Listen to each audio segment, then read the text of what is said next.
ദൈവബന്ധത്തിൻ്റെ സത്യത്തിൽ കുടുംബത്തിൽ ജീവിക്കുന്ന ഏവർക്കും ഈശോമിശിഹായ്ക്ക് സ്തുതിയായിരിക്കട്ടെ.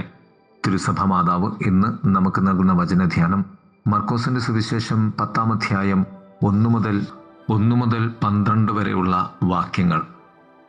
ഫരിസേയരുടെ ചോദ്യമായ ഭാര്യയെ ഉപേക്ഷിക്കുന്നത് നിയമാനുസൃതമാണോ എന്ന ഫരിസേയ ചോദ്യത്തിന് കർത്താവ് അവർക്ക് മറുപടി നൽകുകയാണ്. നിങ്ങളുടെ ഹൃദയ കാഠിന്യം നിമിത്തമാണ് മോശ ഉപേക്ഷാപത്രം കൊടുത്ത് അവളെ ഉപേക്ഷിക്കുവാൻ അനുവാദം നൽകിയത്. എന്നാൽ ഞാൻ നിങ്ങളോട് പറയുന്നു, പിതാവിനെയും മാതാവിനെയും വിട്ട് അവർ ഒന്നായിത്തീരും.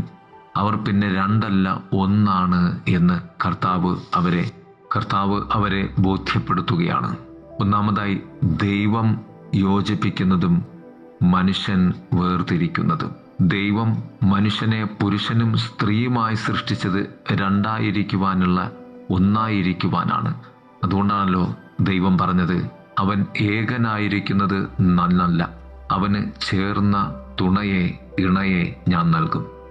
വിവാഹത്തിന് മാനുഷിക തലവും ആത്മീയ തലവും ഉണ്ട്. ആത്മീയ തലത്തിൽ നിന്നുകൊണ്ട് മാനുഷിക തലത്തെ ജീവിക്കുകയാണെങ്കിൽ മാത്രമേ കുടുംബജീവിതത്തിൽ വിവാഹത്തെ കൂദാശയായി ജീവിക്കുവാൻ സാധിക്കുകയുള്ളൂ. കൂദാശ എന്നത് കാണപ്പെടാത്ത ദൈവത്തിൻ്റെ കാണപ്പെടുന്ന അടയാളമാണല്ലോ. അതുകൊണ്ട് തന്നെ വിവാഹത്തിൽ ഒരു പുരുഷനും സ്ത്രീയും ഭാര്യയും ഭർത്താവുമായി മാറുന്ന നിമിഷം മുതൽ അവർ കൂദാശയ്ക്കുള്ളിലേക്ക് ജീവിക്കുകയാണ്, തങ്ങളെ തന്നെ സമർപ്പിക്കുകയാണ്. അവർ ചെയ്യേണ്ട ഏറ്റവും വലിയ പ്രവൃത്തി അവിടെ ക്രിസ്തുവിനെ കണ്ടെത്തുവാൻ ശ്രമിക്കുകയെന്നതാണ്. ഒരുവൻ ഭർത്താവും ഒരുവൾ ഭാര്യയുമായി മാറുമ്പോൾ അവർ ഒന്നായിത്തീരുന്നത് വഴി ഉണ്ടാകുന്ന ദൈവ പൈതൽ അഥവാ കുഞ്ഞ് ദൈവത്തിൻ്റെ വലിയൊരു പദ്ധതിയാണ്. അതുകൊണ്ട് ദൈവ പദ്ധതി പ്രകാരം അവർ ഒന്നാകുകയും ആ പദ്ധതി പ്രകാരമുള്ള ദൈവത്തിൻ്റെ കുഞ്ഞിനെ, പുതിയ ജീവനെ ഈ ഭൂമിക്ക് നൽകുക എന്നത് ദൈവത്തിൻ്റെ ആവശ്യവുമാണ് എന്നതാണ് ഈ വിവാഹത്തെ വേർപിരിയലിന് അതീതമായുള്ള ഐക്യത്തിൻ്റെ സാധ്യത നൽകുന്നത്. അതുകൊണ്ട് തന്നെ നീ വിവാഹം ചെയ്യേണ്ടത് നിനക്ക് വേണ്ടിയല്ല, ദൈവത്തിൻ്റെ പദ്ധതിക്ക് വേണ്ടി കൂടിയാണ് എന്ന് നീ ബോധ്യപ്പെടേണ്ടതുണ്ട്.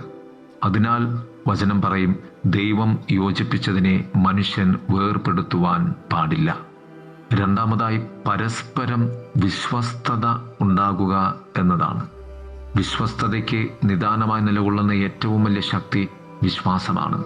ദൈവവിശ്വാസത്തിൽ പരസ്പരം ഒന്നായി ഇരിക്കുമ്പോൾ മാത്രമേ ലോകത്തിലുള്ള കാര്യങ്ങളും വ്യക്തിപരമായ കാര്യങ്ങളും ശരീരത്തിൻ്റെ കാര്യങ്ങളും ഒക്കെ വിവാഹം എന്ന പവിത്രമായ പരിപാവനമായ ആ കൂദാശ ജീവിതത്തെ തകർക്കാതെ മുന്നോട്ട് പോവുകയുള്ളൂ.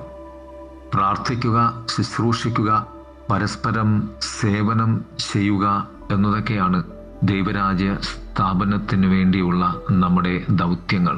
അതിനാൽ വിവാഹത്തിലൂടെ ദൈവം നൽകുന്ന മക്കൾക്ക് നാം സമ്പൂർണ്ണ ഹൃദയത്തോടെ സ്വാഗതമരുളുമ്പോൾ മാത്രമേ ദൈവരാജ്യ സംസ്ഥാപനവും ദൈവ പദ്ധതിയുടെ സമ്പൂർണതയും ഉണ്ടാവുകയുള്ളൂ.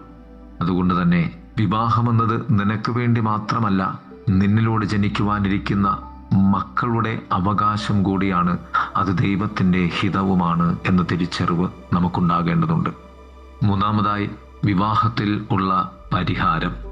വിവാഹ ജീവിതത്തിൽ ഒന്നായി മുന്നോട്ട് പോകുവാനുള്ള ഏറ്റവും വലിയ പരിഹാരം വേർപെടുത്തുന്നതല്ല, വേർപെടുത്തിയതിനെ അല്ലെങ്കിൽ വേറിട്ട് നിൽക്കുന്നതിനെ ഒന്നായി ചേർത്ത് വച്ചുകൊണ്ട് ഏകമായി മാറുക എന്നതാണ്. വിവാഹത്തിൻ്റെ ഏറ്റവും വലിയ അന്തസ്സത്തെയും അതുതന്നെയാണല്ലോ. അതുകൊണ്ട് വിവാഹത്തിൻ്റെ അന്തസ്സത്തയ്ക്കും ദൈവ പദ്ധതിക്കും എതിരാണ് വേർപിരിയുക എന്ന വിവാഹ ജീവിതത്തിൻ്റെ തത്വം. നൈമിഷികമായ കാര്യങ്ങളിൽ, വ്യക്തിപരമായ സ്വാർത്ഥ കാര്യങ്ങളിൽ ഒക്കെയും നാം വേർപിരിയുവാനുള്ള ചിന്ത എടുക്കുമ്പോൾ തന്നെ ദൈവ പദ്ധതിക്ക് പുറത്തേക്ക് നാം പോവുകയാണ് വിവാഹ ജീവിതത്തിൽ, കുടുംബജീവിതത്തിൽ. അതിനായി എല്ലാ ദിവസവും ഭാര്യ എന്ന രീതിയിൽ, ഭർത്താവ് എന്ന രീതിയിൽ തങ്ങൾ ആയിരിക്കുന്ന അവസ്ഥയിൽ ക്രിസ്തുവിൻ്റെ മുന്നിലേക്ക് വന്നുകൊണ്ട് ഹൃദയം തുറക്കുവാൻ അവർക്ക് ആകണം. അപ്പോഴാണ് ദൈവം അവരെ ഒന്നിച്ച് നിർത്തുന്നത്. ദൈവം ഒന്നിപ്പിച്ച് നിർത്തുമ്പോൾ മാത്രമേ ദൈവത്തിന് വേണ്ടി മരണം വരെയും ഒന്നായി നിൽക്കുവാൻ നമുക്ക് ആവുകയുള്ളൂ. ആ ദൈവ പദ്ധതി ഉപേക്ഷിച്ചുകൊണ്ട് മറ്റൊരുവൾക്ക് വേണ്ടി അവൻ ഇറങ്ങുമ്പോൾ അത് വ്യഭിചാരമാവുകയും ദൈവ പദ്ധതിക്ക് വിരുദ്ധമാവുകയും ചെയ്യുന്നു. പ്രിയരെ, ദൈവത്തിൻ്റെ പദ്ധതിക്കൊത്ത് കുടുംബജീവിതത്തിൽ നമുക്ക് നിലകൊള്ളാം. ദൈവം നമ്മെ സമർത്ഥമായി അനുഗ്രഹിക്കട്ടെ. ആമേൻ.